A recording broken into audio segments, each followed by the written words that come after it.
I wanted to show you all what my palette looks like. Right now I'm just doing color studies. This is the beginning of how I paint this fairly complex piece that I'm working on right here. Now in the previous video I had shown you how my studio setup goes when I'm beginning to organize to paint this. The next step would be creating color studies. Now this background over here, while it says a lot, signs, all sorts of stuff in the background, I don't want that. I want the focus to be on these people and the produce that they're selling. So I'm trying to come up with a color combination for the background that won't take away from them and the produce and will supplement it, just complement it actually. And I'm really strongly leaning on this magenta, ultramarine blue, and burnt sienna to go behind them. And I'm torn between, do I put it in first? Now, one of my art teachers always suggested putting your background in first. I'm not sure I want to do that. Or do I do it at the end? I'm kind of thinking I need to focus more on all this produce and on these people. So I'm leaning strongly towards this background, but then I started playing around with the color for her jacket, which is like a very light burnt sienna with ultramarine blue for shadow. She's wearing a red apron, and that would make a nice color combination with alizarin crimson, maybe a touch of cadmium red to warm it up. They're both wearing these, they're kind of a turquoise color. Let me zoom in here for you. These gloves for food handling. And I really like that pop of color against her apron right there. So I was playing around with some phthalo blue and some burnt sienna. His jacket is primarily an ultramarine blue and a burnt sienna, and the gloves again are phthalo and ultramarine. I don't like to do too much color mixing on my palette. I like to use a limited palette, especially for these folks here, because there's going to be a lot of color in here with this produce. This is not a very good drawing of her head and hair, but just practicing with what I would use for her hair. I tend to overwork hair in watercolor. Less is more, but dark values and light values are important. Say burnt sienna, an ultramarine blue, and a magenta. So those are my basic color studies. Now I've done a lot, more than I would like to say, of paintings with these vegetables, and a very large one that just got into a juried statewide competition. So I know these vegetables very well, and I know the colors. These were the points where I wanted to practice my color palette. So let's see, as I proceed, how these colors will work on the painting. Next step, gosh, I guess we got to start painting on the watercolor paper. So we have the studio set up here with my painting, my drawing on watercolor paper on my drafting board. Mixing some paint, and I'm going to start over on the left hand side with a mixture of lemon yellow, aureolin, and some cadmium yellow, which is almost like an orange. And I'm just going to start putting in some initial washes. As you can see, I have a large area to work in, so I'm going to take my time with all of this and work on dry paper.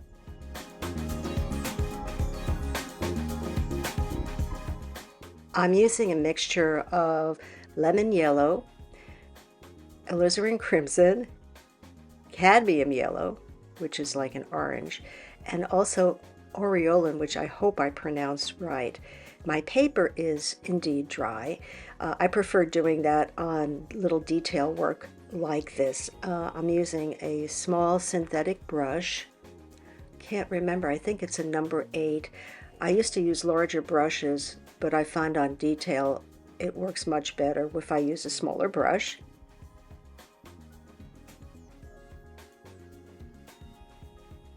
And every once in a while I step back and analyze what it is that I'm supposed to be doing, rather than just blindly going into it. For those of you painting in watercolor, I think if you find you pre-plan, it works out a lot better if you're doing detail work like this. I'm erasing as I go along because I do marking on my watercolor paper. Sometimes with little notes you can see handwriting over on the bottom of the left-hand screen. But also I kind of like to clean up those those pencil marks that I put in when I'm drawing on the watercolor paper.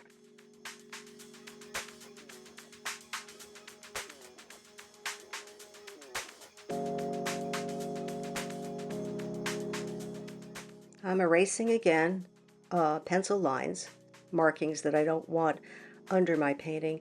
And as you can see, there are a lot of oranges to paint here.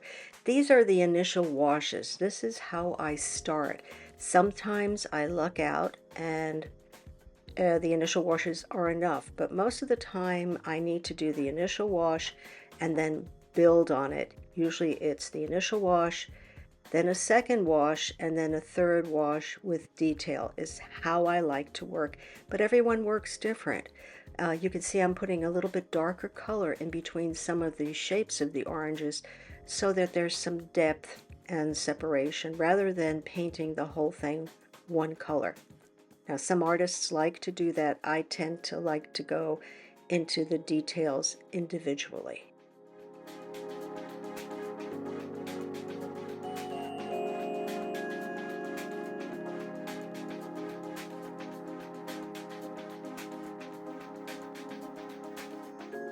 Adding some lemon yellow in here, starting with light colors and then adding the dark colors to give the shape of the orange or the sphere. I was taught to always start light with watercolor, but I'll be honest with you, sometimes I start out dark and I find I paint myself into a corner. I have nowhere to go.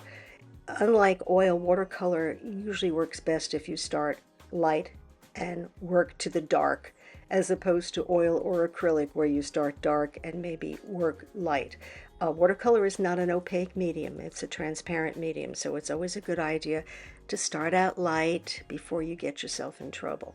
Now, I work with an iPad. You can see me on the left hand of the screen, the bottom there, and I was adjusting my reference photo. I like working with an iPad because I can zoom in and out and see what the details are of the reference that I want to do. Now I'm going to start moving over again with initial washes more to the right of this drawing, and I'm erasing tracing lines, outlines that I don't like, maybe some markings of notes that I made. I just use a pencil when I do this. Now I'm going to switch colors, and you might be able to see right now a little bit of yellow. We're moving away from those oranges for a little bit, and that is a mass of squash blossoms, which are primarily yellow, gold, green with a little bit of brown in them. So I'm just putting a light coating of lemon yellow and sap green in there, and I'm working very loose because it's really difficult to get the detail of those blossoms. And I can build on that. Now we're going to start mixing up some sap green in with that lemon yellow. I like sap green, it's a warm green, and you can see it here on my palette. I'm going to also add in some ultramarine blue to that sap green to darken it a little bit. Sometimes I'll use a Prussian blue, but for this project I liked the ultramarine blue, and the sap green's fresher, has more of a spring vegetable feel to it as opposed to a very dark blue-green. Adjusting that iPad again and getting that image up. Sometimes it works and sometimes it doesn't. I'm getting ready to paint here, and I am going in now using that mixture of sap green and lemon yellow. And I'm putting in the leaves of the oranges. Remember, I've sketched everything out. And again, I'm working on dry paper with a wet brush. I dampen the area that I want to paint. I put the paint in and I move it around. I pull it through, I feather it. I prefer this method instead of just laying a whole lot of paint down on a wet area of paper, at least for this type of detail work.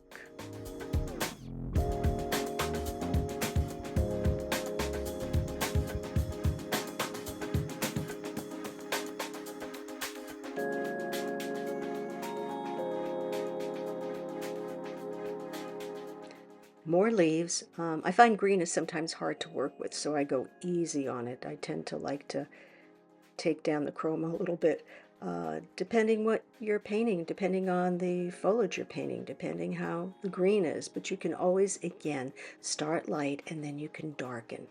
And those are the leaves that are surrounding and giving space in between the shapes of the oranges so there is separation and depth to that cluster of fruit. And the next thing we're going to do, always step back, rather than just continue painting blindly. I like to take a break and look at what I'm doing, and I think I'm going to go in and continue with those shapes of oranges. There are a lot of oranges in this. It's almost like the oranges are the star of the show. They're not supposed to be. And I put the separation between the different shapes of the oranges with a darker mix of this warm color of alizarin crimson and maybe a touch of cadmium yellow medium, that orangey color.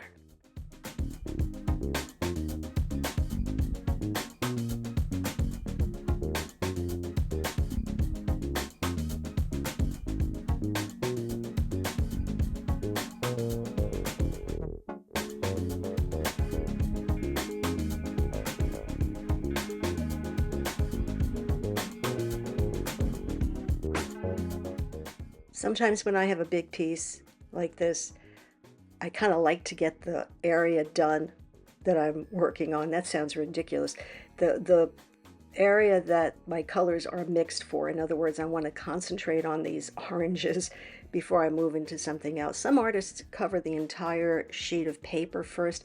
I do sometimes, but I like to, when it's something this detailed, I like to kind of go in slow and work on sections. Now I'm going to look at moving again more to the right.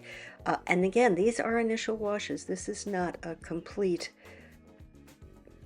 section. This is not a complete painting. Now, sometimes initial washes work, but I find it's rare because remember, watercolor will dry 20% lighter than when you put it down, which is always kind of a surprise when you're working. And it's hard to keep in mind when you're putting all these glorious colors down there.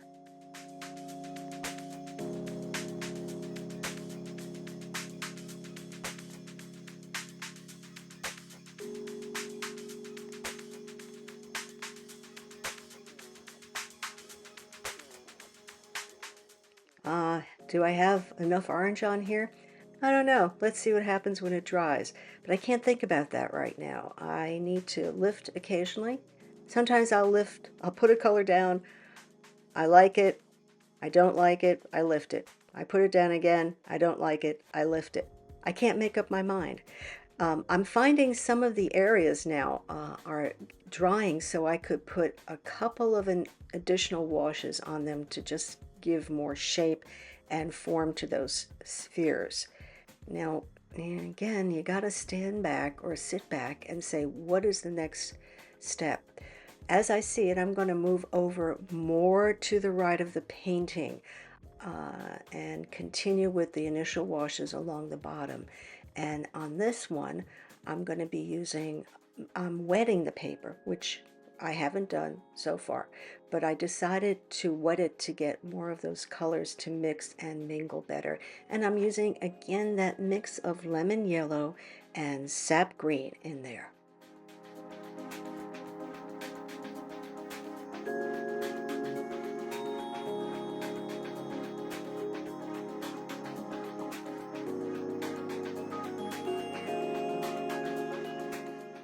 Working along with that lemon yellow and sap green, and you can see I've got that tissue in my hand.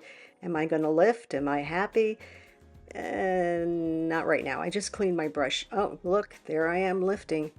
I can't let it sit there. And by lifting, I'm just making it lighter. Maybe that's going to work for this. Maybe it's not. And again, I can always add more paint. I think I just added some more lemon yellow in there. Lemon yellow, any yellow is a neutral. It's a bright. It makes things pop.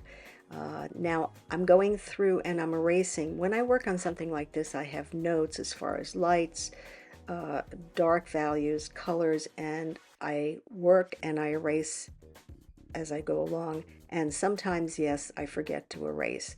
Now we're going to move to another set of color, another bunch of vegetables or fruits. I believe we're mixing some alizarin crimson and some lemon yellow, and we're wetting the paper first because we're going to be working on cherry tomatoes. And bunches of cherry tomatoes can be deceiving because it just looks like one cluster. So I have to keep in mind I need separation. I need not to overwork the entire area. I need to leave some white in there and gently put in color. Put the color in on the wet paper in this case, and just drag and feather out those initial washes. Again, I can always build on that later. I can always add shadow for separation. But right now I just want to put in the color and not overwork it so I can get the little shapes of the cherry tomatoes.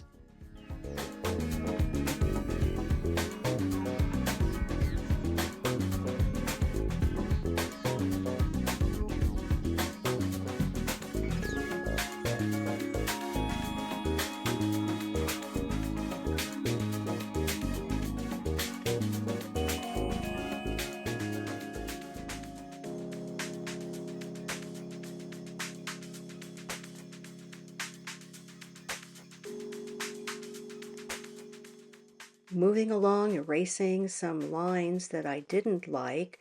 We're moving to the end of the edge of this paper, and I'm putting in some additional sketching for what I think they were either leeks or green onions. I don't know. They were green with white at the end, and I'm going in and I'm resketching that because the sketch kind of came up, and I just use a mechanical pencil. I like the mechanical pencil because it's not as dark as, say, a number 2 pencil, and I get a really fine line. Now I'm going back and just touching up on the initial washes, but not covering the whole area. I like to leave white in there. I like to leave a little sparkle. I don't cover it up because that gives it depth. It gives it a way to define the shape of all these little tiny round spheres. Now the next thing we're going to do is we're going to clean it up again, or do a little erasure and fix that sketch. That's the great thing about watercolor. You can fix as you go along. Once you put paint over that pencil, no, you can't erase it. You can draw on top of your watercolor if you need to define something while you're painting, and I do that a lot. The next color I'm going to be using, I'm using that same mixture of lemon yellow and sap green, and I try to keep my color palettes the same, not the physical palette, but the colors I mix. So the yellow and the green is the same yellow and green that I used for the other vegetables in this particular painting, just so there's some color harmony in the painting.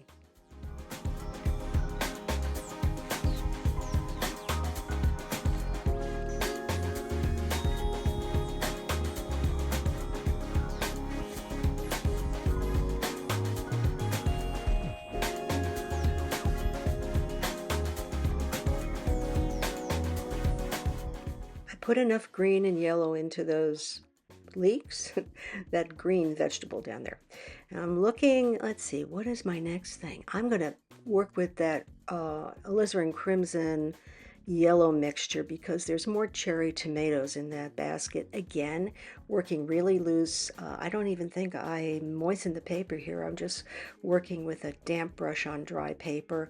Maybe throwing a little bit of that cadmium yellow medium, which is kind of an orange for some variety. Again, keeping white, keeping that what I call the sparkle of the watercolor paper. In watercolor, we typically don't use white. We leave the white of the paper to add light to our watercolor. And you can see I kind of worked on a lot of the shapes and vegetables on the bottom of this painting. Again, these are initial washes. You can build on them if you start out light. Now I have that whole area underneath that I want to look at. First, I have to clean it up so I don't paint over pencil lines that I don't like. And yes, you can always add onto your watercolor paper if you don't like something from your initial drawing. This is typical of any painting. You can always add on. It's more difficult to subtract than it is to add. And I want to extend some of those cherry tomatoes because I feel that the composition, well, maybe the competition of each cherry tomato would be better. And I'm just, right now, I'm just playing. I'm just adding color here and there. And I know inside of me that I need to stop and let all this dry. That's going to do it for now. Thank you so much for watching how I put these washes down on my painting. Remember to subscribe at The Practicing Artist. I put new lessons up pretty much twice a month on YouTube. Thank you for watching again, and have a creative day. Hope to see you soon.